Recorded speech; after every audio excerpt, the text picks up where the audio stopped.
Happy New Year, I'm Peter Austin, that is an accurate 1752 calendar, and this is interesting. I'm standing right now in the lovely churchyard at St Andrew's in Hartburn. That's Hartburn, don't worry, you don't need any antacids if you come and visit yourself. Now, whatever your religious beliefs, it's safe to say that this church is an absolutely fascinating place, brimming with amazing historical objects and stories. The doorway is marked with 2 daggers and a Maltese cross, indicating it was used as a meeting place for the Knights Templar in the 1200s. The chancel boasts regimental flags from the Napoleonic Wars, and the list of incumbent vicars includes one Ralph Ward, who is rather dramatically described as an intruder. Apparently, he ejected his predecessor when the Roundheads won the English Civil War, enforcing Puritan values such as Parliament's ban on Christmas, until he too was ousted in 1660. Phew, all of that, and yet we're here today to talk about something entirely different, but just as intriguing. Namely the fact that several of the wonderfully ornate gravestones here feature some rather peculiar year markings. Dorothy Ainsley, for instance, seems to have been interred in the year, 173 and a half? Well, that can't be right. That's Roman Britain, and the oldest part of the church only dates back to around 1074. So does that mean she died on the 18th of March in the year 1731/32? Which is it? You can't die twice on the same day 2 years running, can you? Well, while I show you some more of this beautiful church, I will explain this double year phenomenon as well as several other calendar quirks, like how in Ethiopia, right now, it's only the year 2018. Here are some of my favourite calendar curiosities.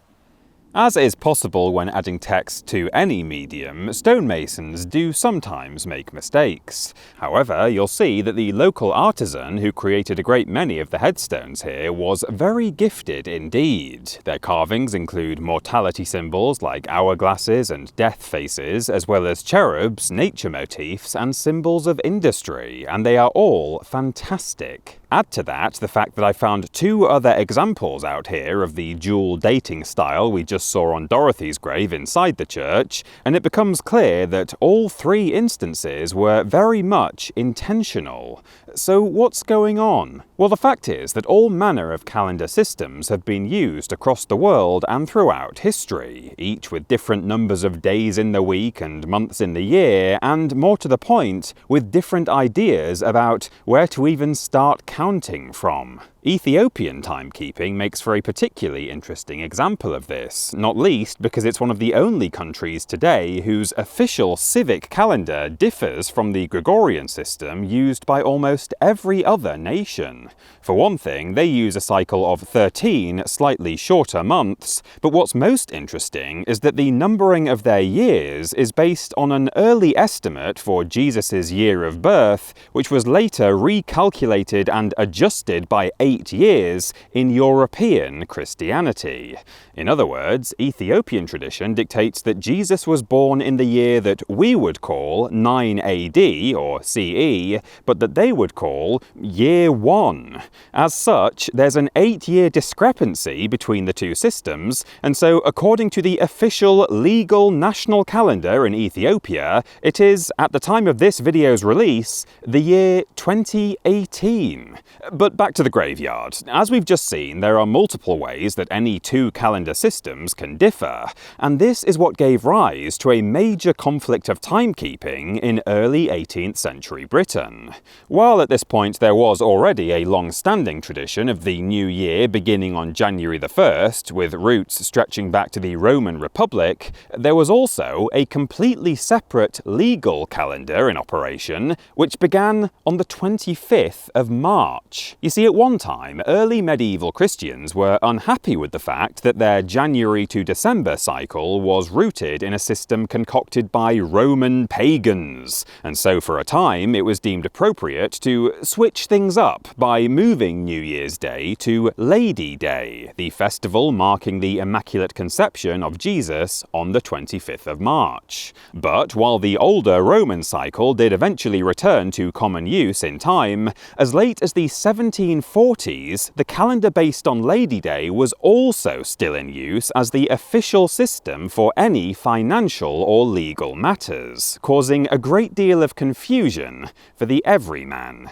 There was a small mercy in the fact that the two calendars did overlap for around 9 months of the year, both of them agreeing on how to mark dates from April to December, but between the 1st of January and the 25th of March, the two systems were very much at odds with each other about what year it actually was.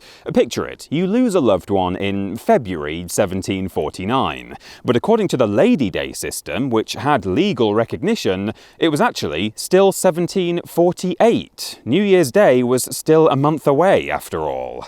And so, at this time in history, to avoid any ambiguity when marking the final resting place of someone who passed away in those first 3 months of any given year, the only thing to do was to note both years down on their headstone, hence our unusual graves at Heartburn. Now, the good news is that in 1752, the Lady Day system was dropped as Britain's legal calendar under Lord Chesterfield's Calendar New Style Act 1750.